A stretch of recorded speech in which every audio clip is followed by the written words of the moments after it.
All right, good evening and welcome to our discussion with General Retired David H. Petraeus. I'm Michael Burgoyne. I'm an assistant professor of practice at the University of Arizona School of Government and Public Policy and a board member at the Tucson Committee on Foreign Relations.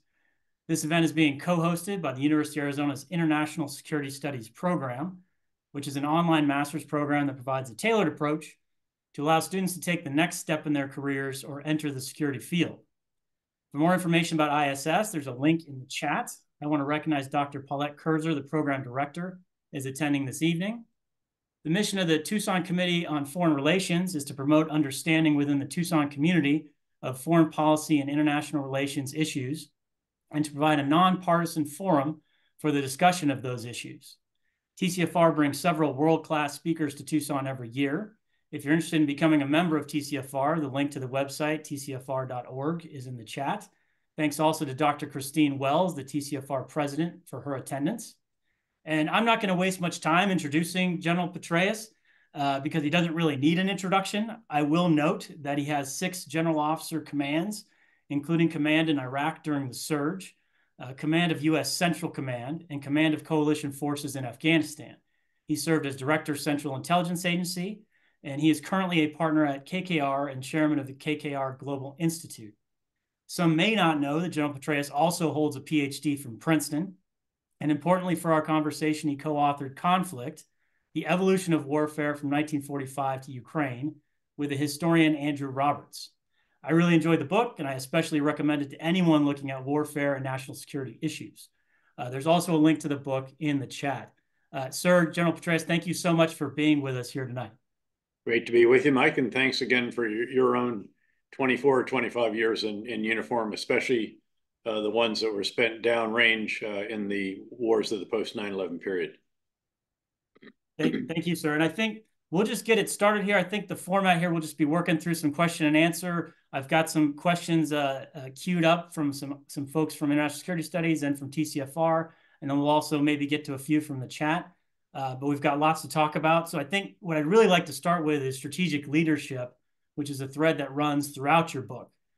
In your book, Conflict, you talk about getting the big ideas right. But what struck me about this is, well, how do you develop yourself into the kind of thinker that can tell a good big idea from a bad big idea?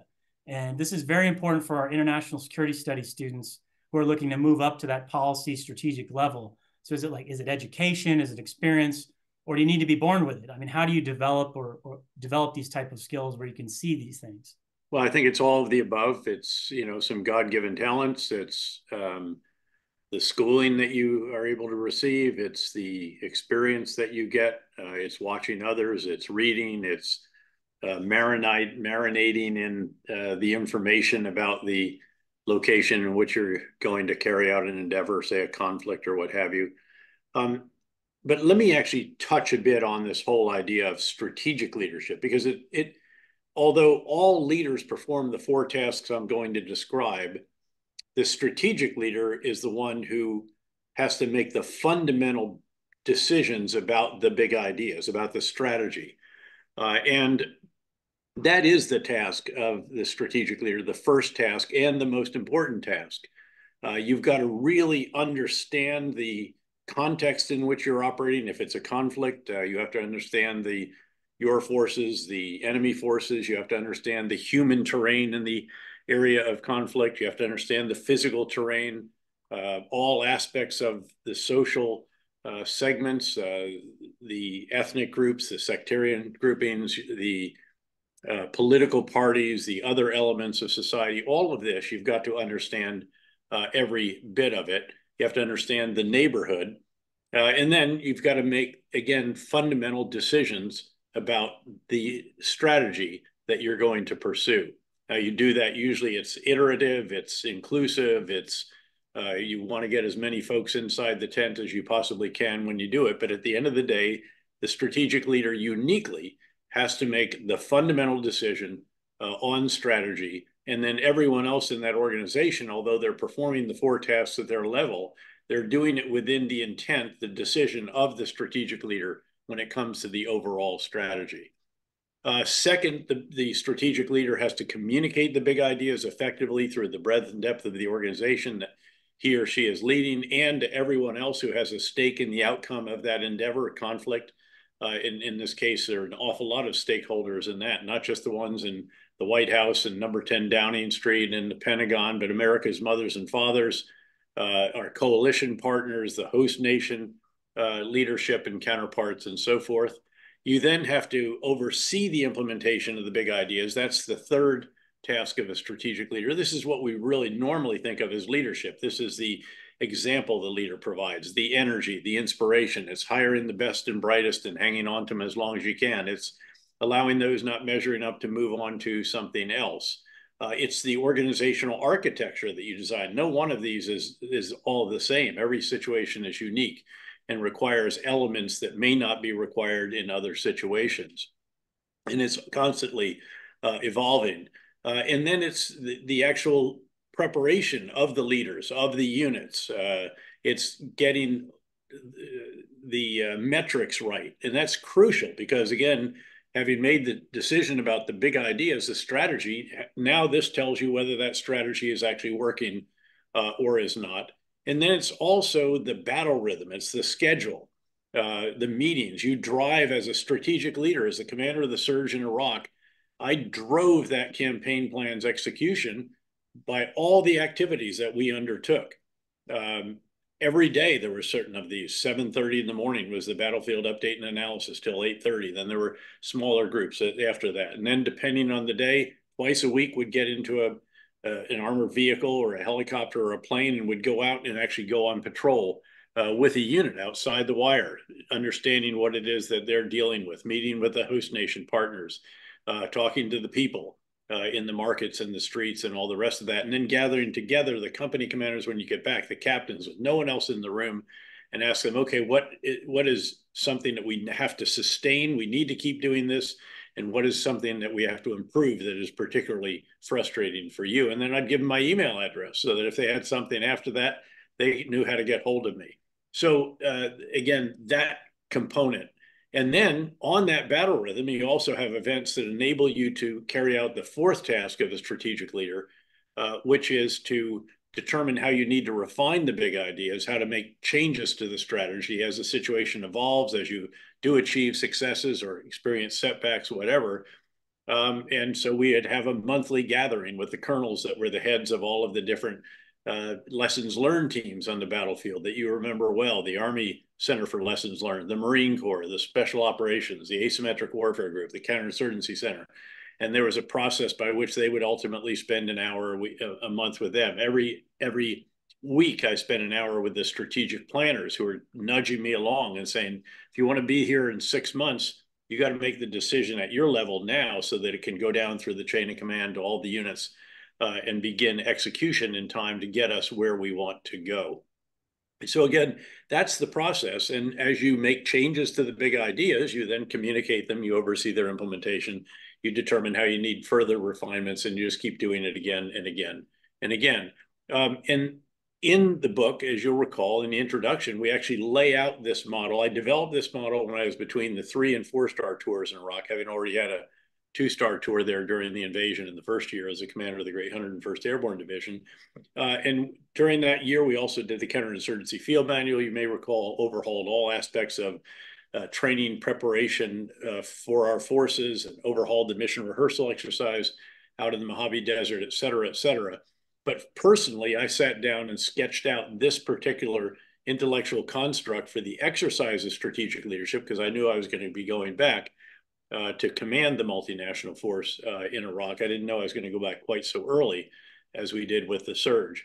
And then had this in mind always as I was thinking about the big ideas, how to communicate them more effectively, how to oversee their implementation, and how to refine them and just continually doing that. This is very applicable in the business world. As you noted, I'm a partner at KKR, one of the biggest investment firms in the world. We own over 120 companies around the world. We have minority interest in another 100. Many of these companies own over 100 companies themselves. Axel Springer, the media conglomerate, for example, has well over 100 additional companies. And you can see this play out very, very much. And you're constantly asking when you're in the diligence phase for making these big investments, and we manage about $560 billion around the world. Does this company have the right big ideas? Are they powerful? And is the leader someone who can actually enable that company to succeed in communicating the big ideas, overseeing their implementation, and determining how to refine them again and again? I'll give just one last example because it's pretty familiar to all of us, and that is Netflix. And I've always had enormous regard for Reed Hastings.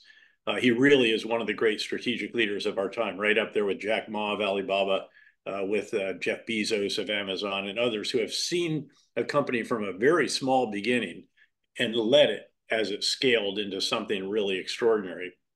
He's basically had four incarnations. I sat down and discussed the intellectual construct I've described with him, and then also what I see as the four incarnations of Netflix. There are others, and going global is in this as well.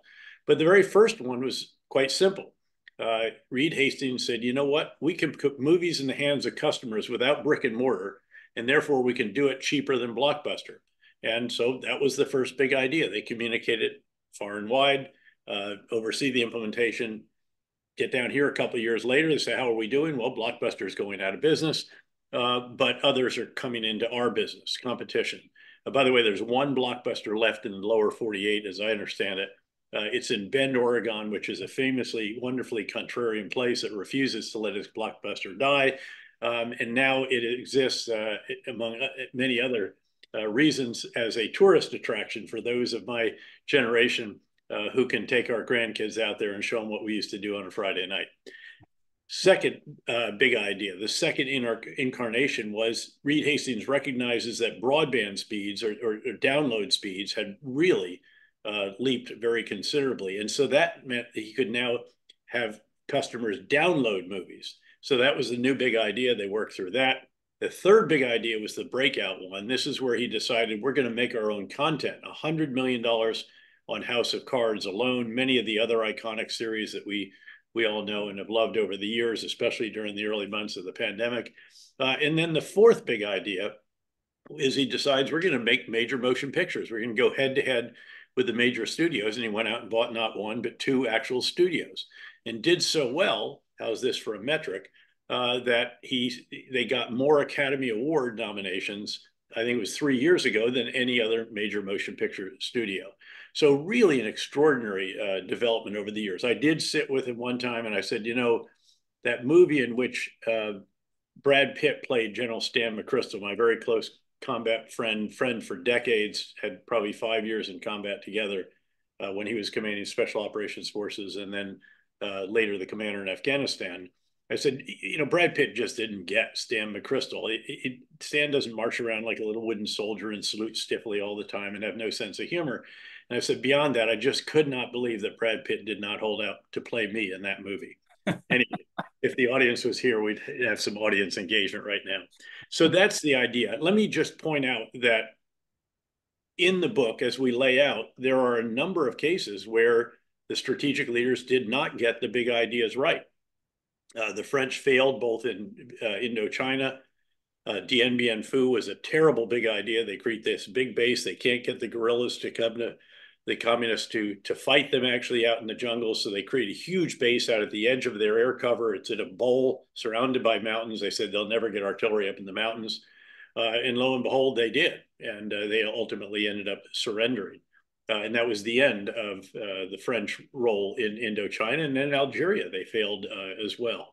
The Vietnam War for us, I believe it took 13 years to get the big ideas right. We entered somewhere in the mid 1950s, and it was not until late 1968 when General Abrams took over that there was a recognition that what we have to do is a comprehensive civil military counterinsurgency campaign, as opposed to a war of attrition that we couldn't win against an enemy, the North Vietnamese, that could continually generate new forces, and that we pursued with big units and thrashing around in the jungle, a lot of indiscriminate use of air power, mad minutes with small arms, artillery unobserved, harassing and interdicting fire that often created more bad guys than you take off the street. And the achievements were very ephemeral. We'd win a big battle, and then would leave, and the enemy would be back fairly soon. Or if we handed it off to the Vietnam forces, South Vietnamese forces, they often were unable to hold.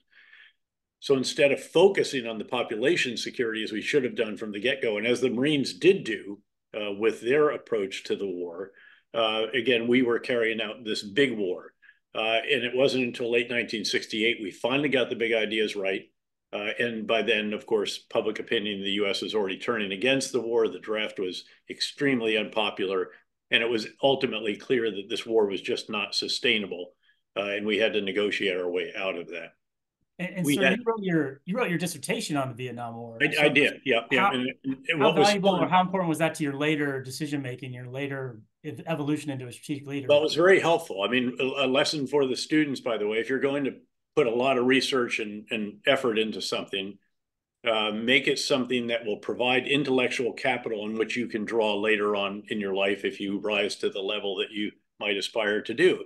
So this was hugely useful in a whole bunch of ways. One of the ways was that I developed my idea on how I was going to offer military advice to the President of the United States if I was ever in that position. And also, I shared it with the chairman of the Joint Chiefs of Staff, for whom I was his executive officer, sort of the internal chief of staff for 2 years.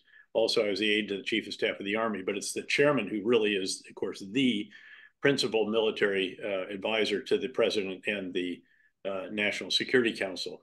And essentially, it held that I would provide my best professional military advice based on the missions we'd been assigned, the facts on the ground, the troop to task ratios, and all the analysis, informed by all the other issues with which a president does have to deal. I mean, presidents do have to worry about the congressional politics, national politics, international politics, strain on the force, the opportunity cost of keeping forces in Afghanistan as opposed to pivoting to Asia, budget deficits, strain on the force. All of these factors are real and legitimate, and the president should consider them, but they only informed my advice. They didn't drive it. And there's a different school of thought that says, well, the military should really factor in the politics and all this stuff, and they should, make it easy on the president in that regard. And I felt that that would be a disservice, because what he wants to hear from me is my best professional military advice, not my sense of how it will play on Capitol Hill. And I had that occasion with two different presidents commanding two different wars to provide that kind of advice. And I sat with each of them, by the way, before I deployed. And I said, I just want you to know what you're getting when you nominate me, because this is the approach I'm going to take. I believe it serves you best, serves the troops best, the nation best. I understand you may not accept my recommendation because there are other factors that might make that not the best choice. And in one case, that seemed to have been the result. But I didn't change my advice to fit what would have made the guy at the end of the table in the Situation Room more comfortable. So in many cases, you get that kind of idea. But if you look at Iraq as another case where we had really a pretty impressive invasion and toppled the regime and all the rest of that, but then clearly lacked the big ideas for the post-conflict phase. We really didn't have a good sense of what we were going to do. And then, of course, Secretary Rumsfeld replaced the first group that was going to do it, the Organization for Reconstruction and Humanitarian Assistance, and replaced it with the Coalition Provisional Authority, brought someone in who had no time on the ground in Iraq. And in his first two decisions, makes the situation vastly more difficult than it was by firing the entire Iraqi military without telling them how we were going to enable them to provide for themselves and their families. So we created hundreds of thousands of Iraqi men with military training and weapons whose incentive was to oppose the new Iraq rather than to support it. It took us 5 weeks to get that somewhat, but the damage had been done by that time. And then fired the Iraqi Ba'ath Party, Saddam Hussein's party, not just those at the top in the next level or two, but all the way down to level 4, which is essentially tens of thousands of bureaucrats, mostly Western educated in certain sectors like the education field,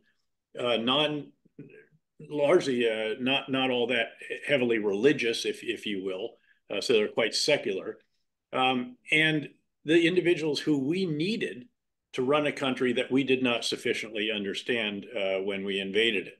And that set us back. Then General Casey came in. We finally got the organizational architecture right, got an embassy on the ground, which we should have done from the beginning, got it back together. We got the right approach and all the rest of that. But that's invalidated in 2006, early 2006, when there was a horrific Al-Qaeda Sunni extremist bombing of a holy Shia shrine in a Sunni majority area that set off a cycle of sectarian violence that by the end of 2006 had invalidated our approach and had the country, parts of the country, in a full-blown Sunni Shia civil war. And that's when the president decided to conduct the surge, to select a new commander, a new ambassador, and so forth. And when we went in, the new big ideas were literally 180 degrees different from what we've been doing before, and over the objection of the Iraqi prime minister, I might add, as well, with whom we had a bit of a standoff. Essentially, we went back into the neighborhoods. We took back control from the Iraqi security forces. We intensified the pursuit of the irreconcilable leaders by our special mission units, promoted reconciliation for the first time with some of the rank and file, ultimately 103,000 Sunni insurgents and Shia militia. But in the meantime, again, much more intensely pursued the leaders of those organizations with, again, our special operations forces. And then an even more integrated civil and military comprehensive counterinsurgency campaign. And that actually did work, and we drove violence down by nearly 90%. You recall all this because you were in uniform then. Had 3.5 good years with orderly drawdown and so forth before we finally pulled our combat forces out, and the prime minister undid a fair amount of what we did with a couple of really, really counterproductive actions, preferring charges against the Sunni Arab vice president, the senior Sunni in government in a Shia majority government, Minister of Finance, and one other member of parliament. So again, you get this. In Afghanistan, finally, I'll just note that it took us about 9 years after a brilliant initial invasion that we then took our eye off the ball, squandered the time that we had while the Taliban was getting reorganized for several years over in Pakistan. And only later did we finally get the right big ideas, the right organizational architecture, almost the right number of forces, almost the right number of diplomats, spies, development work experts, rule of law experts, financial forensics, all the other elements you have to have, and the right preparation of our forces and the right leaders. But we only kept it right for about 6 months. I happened to be the commander by then, replacing General McChrystal, and he had set a lot of this in motion. And then we built it further when I was there, but within 6 months, we were already beginning to conduct the first of drawdowns that were not always by any means warranted by the conditions on the ground. And so the progress that was made then and continued for perhaps another year, then it began to erode over time. So again, just a quick summary of some of those. There's also cases where people got it really right, like Desert Storm, where you had General Schwarzkopf and General Powell in the Pentagon. Some wonderful little cases. The Malaysian emergency, as it was termed, with the British and Gerald Templer, the one who famously said, hearts and minds really do matter, and they do really matter. Oman, with the Sultan of Oman, who overthrew his father after he came home from Sandhurst and was partnered with a brilliant British brigadier who they crafted a really textbook counterinsurgency campaign. So that's what you see as you walk your way through the book. But the biggest factor that determines the outcome of conflict is the quality of the strategic leadership and the performance of those 4 tasks that I've just laid out and illustrated for you.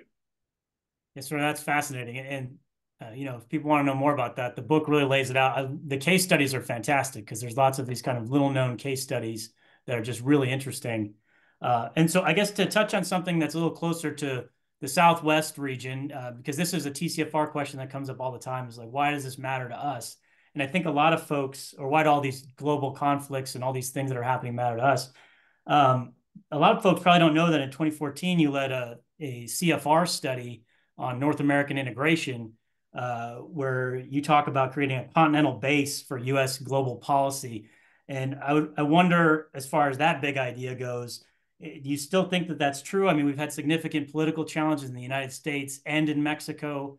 We've got really high levels of violence, over 30,000 killed in Mexico every year still. That's been a continuous problem.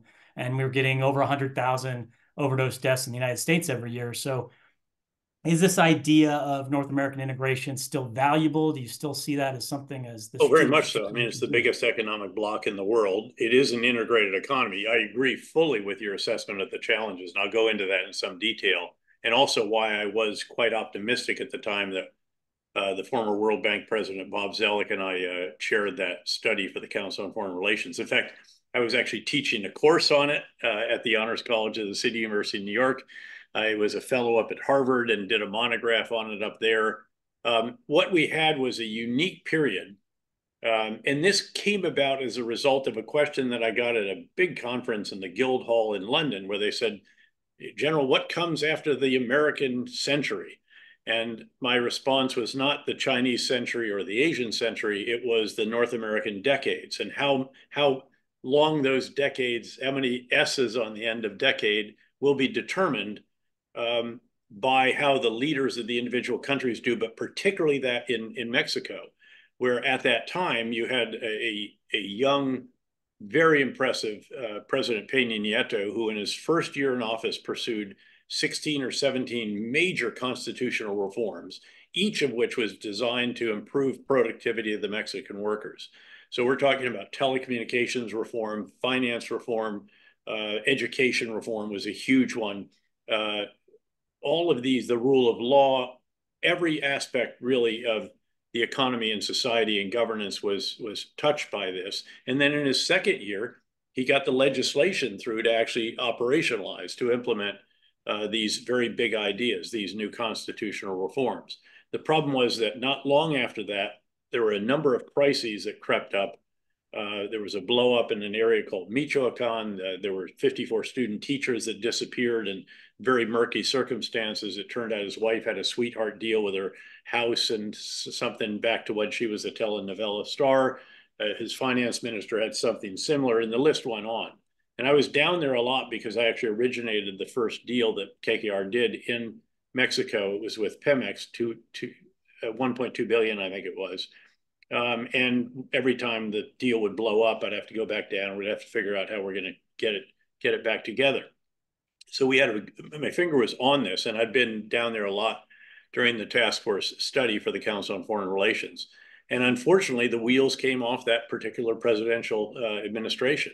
He was never able to get back in front of the issues. His popularity plummeted, and he was replaced by the current president, who is quite a populist and nationalist, and has actually reversed some of the most important of these reforms. Energy was a huge one.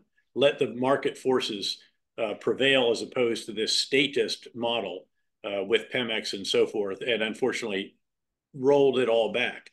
And in the meantime, Peña Nieto also wasn't able to continue the progress of his predecessor, who had built the federal police and was gradually going after what are really can only be termed criminal empires. These aren't narco-trafficantes. They're far bigger than that. And they just keep getting bigger and more influential and more damaging to the rule of law, to the point that the conviction rate on court cases that actually go to court, and only half are reported because they know nothing's going to happen, there's about a 5% conviction rate. There were cases there where they had done what they needed to do. By the way, it's basically you have to have, once again, a comprehensive civil military counterinsurgency campaign, albeit ideally with police forces more than, say, with military forces. And you've got to reform three legs that comprise the rule of law stool: police, judicial, and prisons.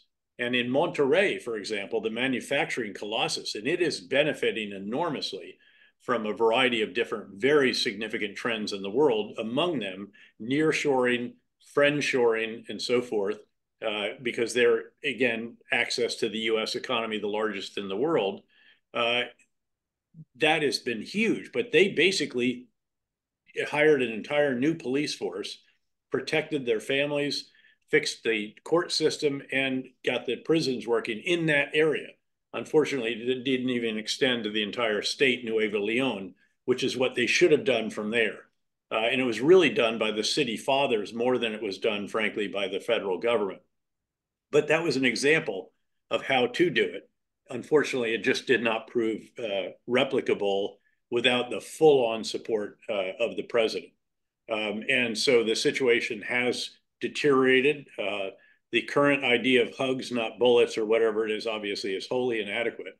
And you see entire states, in some cases, are almost in the grip of these very increasingly powerful criminal empires. So you have to think of them actually as an insurgency, but unlike other insurgencies that we know of in history, such as those that are based on Islamist extremism or on some political ideology, communism, say with the North Vietnamese and others, unlike that, this is a criminal insurgency, but it has to be dealt with the same approach. The problem is, as it gets worse and worse and worse, and a president there is elected for just 1 6-year term, you can't build on it. And if they change parties, it takes them about 1.5 years or so to realize the true magnitude of the problem.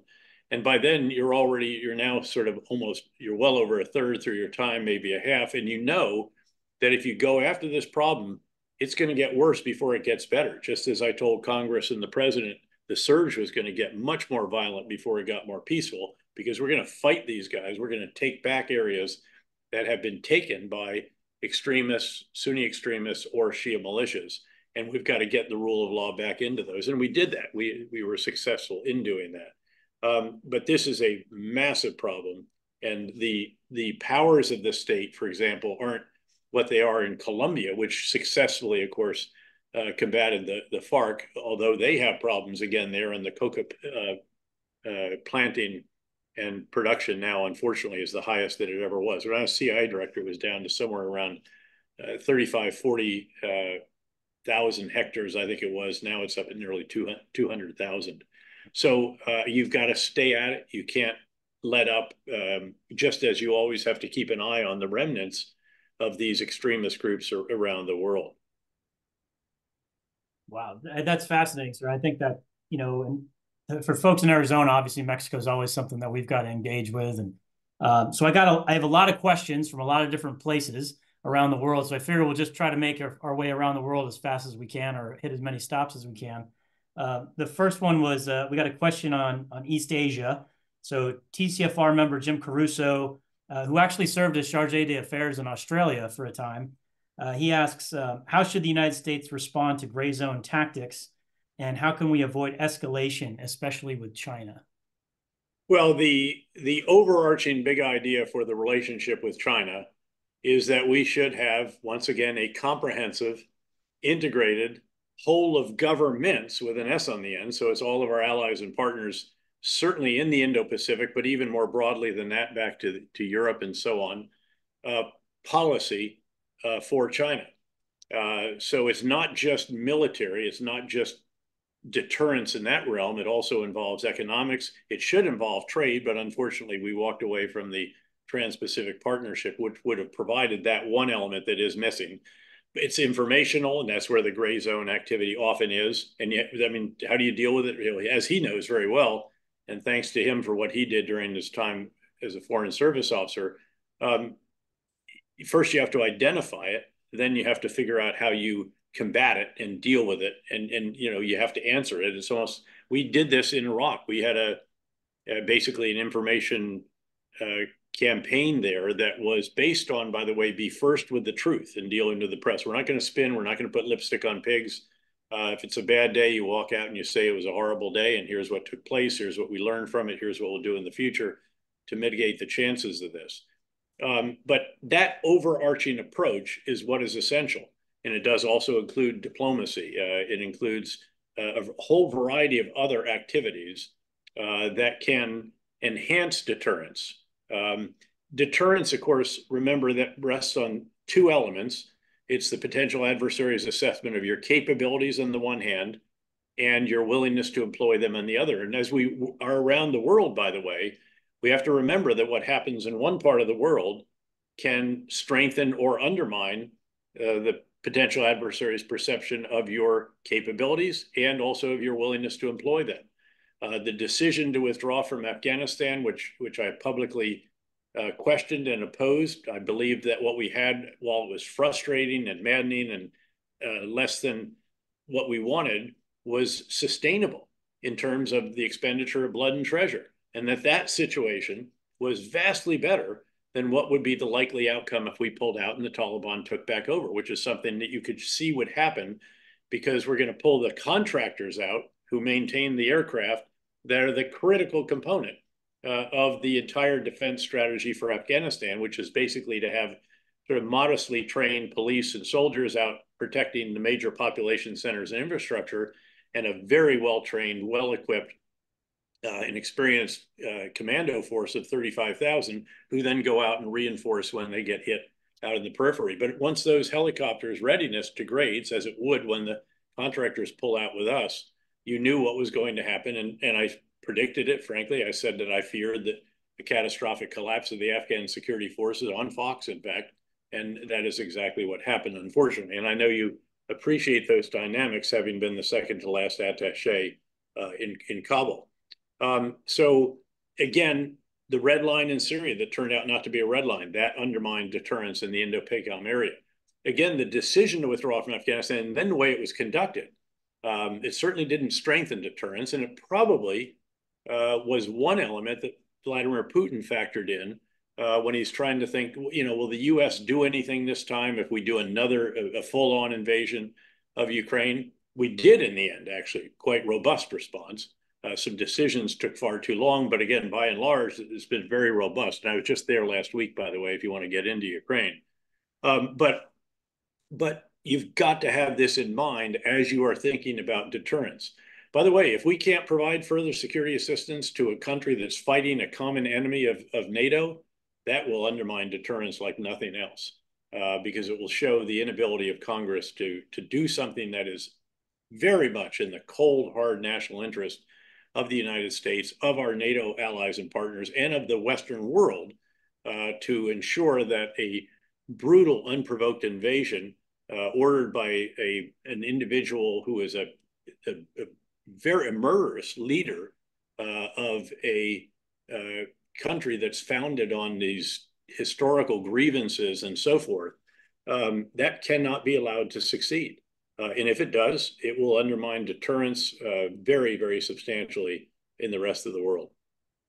Yes, sir. And I think that's a good segue to the next set of questions, which were Afghanistan. It's kind of interesting because we've got TCFR member Atifa Rawan. She's originally from Afghanistan. And then we have an ISS student, Setar Mengli, also originally from Afghanistan. And I'll give you both of their questions, then however you'd like to respond. Atifa says or asks, the United States and its allies did not learn from Afghanistan's past history and its unique tribalism traditions. The United States and its allies spent billions of dollars in that conflict. So what resources were lacking, what was missing, and why? And then Setar says, looking more forward, is in the evolving geopolitical landscape of Afghanistan, how can the international community navigate the challenges of engaging with the Taliban? What measures can ensure that such engagement promotes stability and human rights? So I guess it's what was missing in the beginning of Afghanistan, and then what do we do now? I mean, answering the second question first, I don't see any prospect of the Taliban modifying or softening its approach. Again, this is predictable. They took the world back to an 8th or 9th century version of ultra-conservative Islam. 50% of the population can't go to high school, much less college, as it was when we were there for 20 years. In fact, I used to contribute a scholarship for a female student at the American University of Afghanistan in Kabul. They also can do very little outside the home without a male guardian, so it's basically depriving itself of 50% of its human capital. And of course, the economy collapsed completely.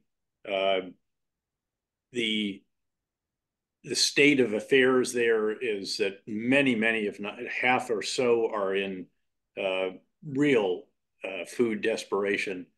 And there's no sign, though, that they're willing to, again, modify their views, their practices, or what have you. So I think it's a very difficult situation. And what also was predictable is that there have been sanctuaries reestablished by serious extremist groups, the Islamic State Khorasan group, which is basically in Afghanistan and Pakistan a bit, but also throughout the neighborhood.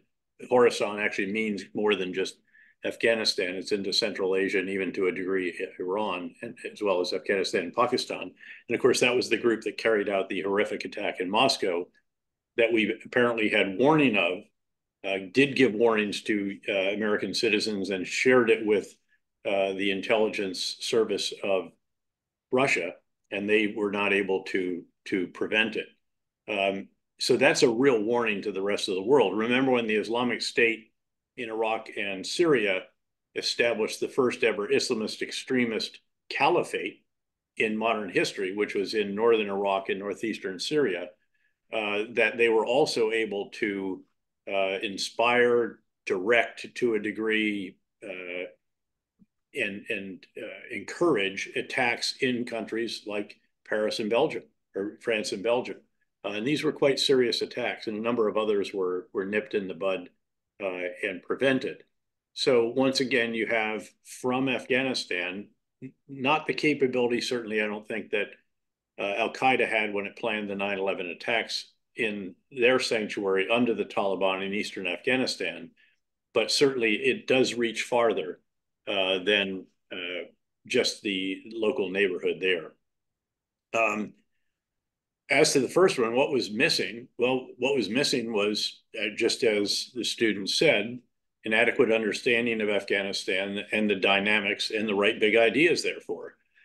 We squandered several years during which the Taliban was shattered and reacquainting itself with its members. So, you know, they all fled into Pakistan. They would gradually regroup. They'd tentatively set foot back in during the fighting season, then retreat back for a number of years.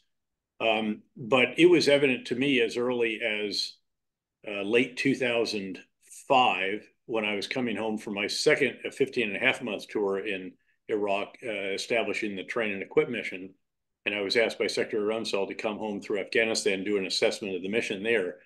And I came back, and the bottom line of my briefing was that Afghanistan is going to be the longest of the long wars, even though the level of violence was much, much less. Folks would drive themselves around in Kabul at that time in thin-skinned SUVs. But you could feel it. I could sense it. You could just look at the statistics. And there were also some real shortcomings when it came to the train and equip mission there, which had actually started before the one in Iraq, but was now way behind it because we got the resources in Iraq, and they did not. By the way, among those deficiencies was that in a 6-week contractor instructed police training course, the police never shot a weapon, even though they're going to go out and be police in a counterinsurgency. And they marched for an hour in the morning and an hour in the evening. This is on their training schedules that they laid out for me. And you know, I said, are we trying to produce the old guard here, a ceremonial unit? I mean, these guys are going out. They said, well, this is sort of physical training or something. Actually, it was just daycare. They were just trying to fill the day. So, and then frankly, the metric that they had for monitoring the training of the soldiers, it always was increasing because what they did is count the number of soldiers trained and police trained, not the number on hand in the ranks. And when we actually in that week while I was there, they did some quick counting, and it turned out they were actually losing ground. The units were actually getting smaller, not larger, even though they were constantly training more because of casualties, end of service, AWOL, wounded in action, and all the rest of this. So again, in many, many ways, we didn't get the big ideas right. And as I noted earlier, it took us 9 years, in my view, to get the big ideas sufficiently right. And even then, we had a central government structure that really was not ideal for the conditions. Afghanistan didn't have that history of strong central government, and yet we sort of helped or adopted it with them. Yes, sir. And I appreciate, as a retired now Army Foreign Area Officer, I appreciate the sentiment about having a granular understanding of countries you plan on engaging in. Yep, and we didn't have it in Iraq at all. I mean, we didn't. And then they shuffled the whole plans. I remember, so we were ordered to be in Mosul. We were supposed to stay in central Baghdad, which because we needed the hard stand for 254 helicopters that we had in the 101st Airborne Division. Instead, Mosul literally was on fire. 16 civilians had been killed in a riot by a very small unit that had been brought in from a ship and put on the ground there. They were hunkered down at the airport. And so we're ordered to be up there within, I think it was 36 hours. We didn't even have maps for Mosul, much less any understanding of it. And so we're literally printing paper maps in our topographic engineer unit the night before, handing them out on the pickup zone because we did this massive air assault up there. So again, yeah, it sure helps if you actually have an understanding of the place in which you're going to operate. Yes, sir. And I know you've got a hard stop tonight, so I want to make sure we hit Ukraine. There's So one more event tonight, believe it or not. And I already just taught the seminar at Yale right yes, before. sir. So another ISS student is Deborah Gregory. She asks about Ukraine. I'm going to paraphrase her question. So it's, what is going to happen now that the United States has suspended assistance? If the United States were to leave NATO or weaken its commitment to NATO, would this give a green light to Putin to antagonize NATO countries? Well, we should understand that Putin would never stop just with Ukraine. He already has his eye on Moldova. He's already stoking discontent, carrying out an information campaign to undermine the current government, which is generally inclined toward the EU and NATO. And then Lithuania would be next, one of the Baltic states. That's a NATO member, perhaps along with the other Baltic states. I mean, his objective has always been to reassemble as much of the former Soviet Union or Russian Empire as is possible. Keep in mind that this is an individual who was asked years ago, what was the worst event of the 20th century? This is a century, of course, that had two world wars and the Great Depression. And his response was the dissolution of the Soviet Union. I mean, this gives you a bit of an insight into him. And of course, he denies the right of Ukraine even to exist. Again, has this very historical set of grievances, most of them manufactured, that have led him to take this brutal, unprovoked invasion of Ukraine, having already done some of it, of course, in 2014. And we didn't do enough in the wake of that. And he figured he would be able to get away with it again. Of course, his big ideas were really flawed. He had totally underestimated the Ukrainian forces and their willingness to fight for their war of independence. He overestimated the capabilities of his forces, underestimated the US-led Western response, et cetera, et cetera. But over time, again, they have the manpower more than 3 times that of Ukraine, 10 times the economy of Ukraine. They're now on a wartime footing. They've now got their conscription processes sorted out. They'll generate another 300,000 troops this year. And they're even buying drones from Iran and 1.5 million rounds of artillery from North Korea, et cetera. And as Stalin said, I believe, quantity has a quality of its own. On the other side, the Ukrainians have really wrestled with forced generation, especially as the war is now beyond its second year. And as I mentioned, I spent 4 days there last week. And the only answer to the question, though, is to say it depends, because it depends on whether or not the U.S. assistance is resumed. We believe that there will be a bill put on the floor in the House either this week or next by the Speaker. This has been far too long in the making. The Senate passed it some time back. This is the most critical event for Ukraine's very survival as we know it. And then Ukraine had to come to grips with, they had to reduce the conscription age. They have a very different model from ours. They don't recruit someone or conscript them to the age of 27. So their forces on the front lines are actually average over 40. And also the call-up period is somewhat different. They believe that, young men should, and it's largely a military, there are certainly women in it, but young folks should get an education, start a family, and then they come to government service. They went through an emotional debate in their parliament. And while I was there, the President Zelensky signed a law that reduces the age by 2 years. That'll open up another 100,000 plus for military duty. It'll help a great deal. It also depends on the technology race that's going on. Ukraine, for example, with very impressive air and maritime drones has sunk 30% of the Black Sea fleet.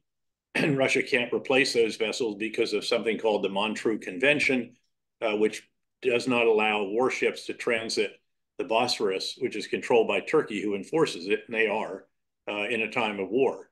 And that has opened up the Western Baltic or the Western Black Sea for Russia, or excuse me, that's opened the Western Black Sea for Ukraine to export critical exports for them for their fiscal health. And that it's also 25% of the world's grain exports, which in turn is crucial for the food security in North Africa.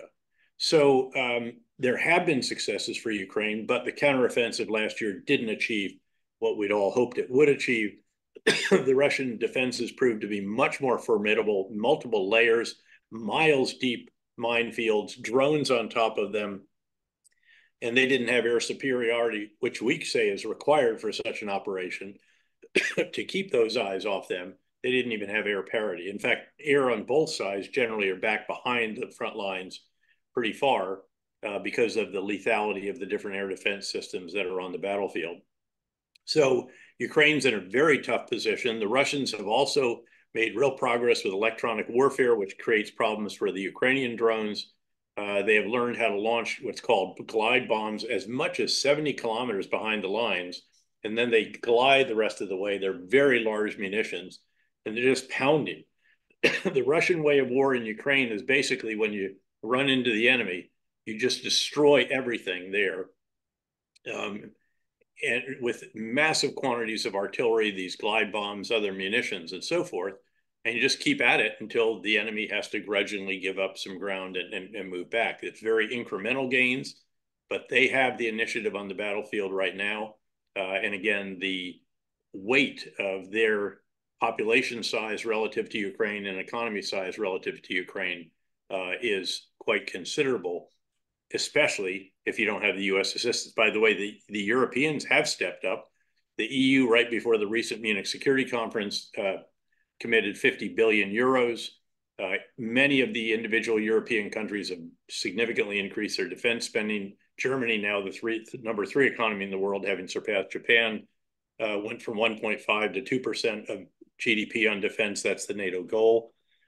So two new NATO members, Finland and Sweden, when they saw what Russia did, decided historic neutrality is no longer the right path. But if the Europeans continue, I think they will. If we resume our support, Ukraine has every ability to hold these lines. They're not going to retake ground of any significant amount this year. And then you see where it goes entering next year. Yes, sir. No, that's fascinating. And I will say in the book as well, there's a fantastic chapter in there about Ukraine, and the framing of it is really interesting, the way it comes together using the idea of that strategic leadership. I think we're almost close to running out of time, and I want to try to sneak this question in because I think it's interesting for the students in international security studies, especially. You stood up KKR's Global Institute.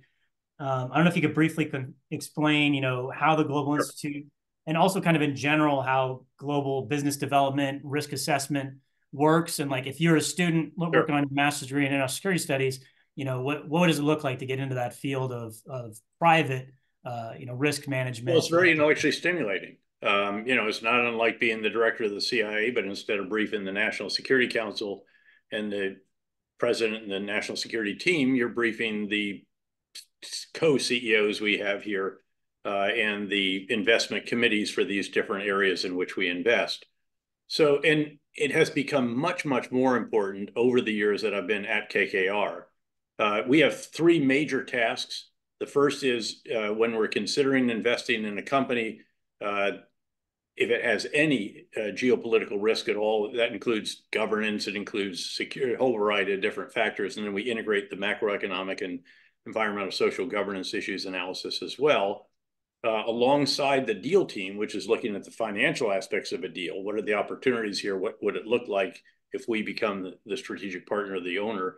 And then we are laying out the risks that could prevent that financial outcome from being realized. And we then lay out how you could mitigate those, or in some cases, and it's not quite two handfuls in 11 years that I've been here, But in some cases, we have said that we should not do this deal. But we've also enabled the firm to do deals in places we'd never done before. And one of our other tasks is also to identify countries in which we're not invested and begin investing there. That led to the first deal in Mexico.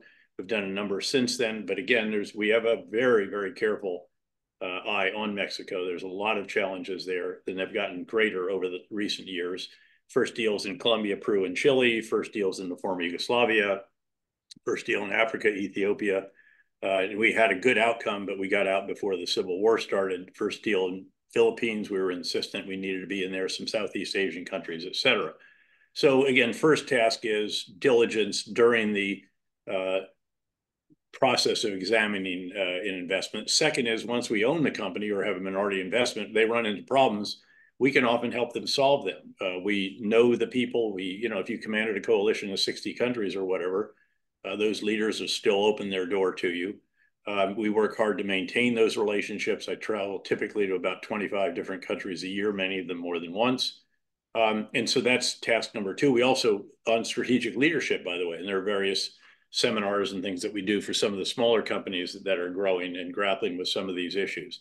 And then we work a lot with our major investors as we're all trying to understand the world around us. And that world has evolved very significantly. 11 years ago, the world could be described as one of benign globalization, in which barriers to trade, capital flows, investment, and data were all being reduced, and global trade was going like this.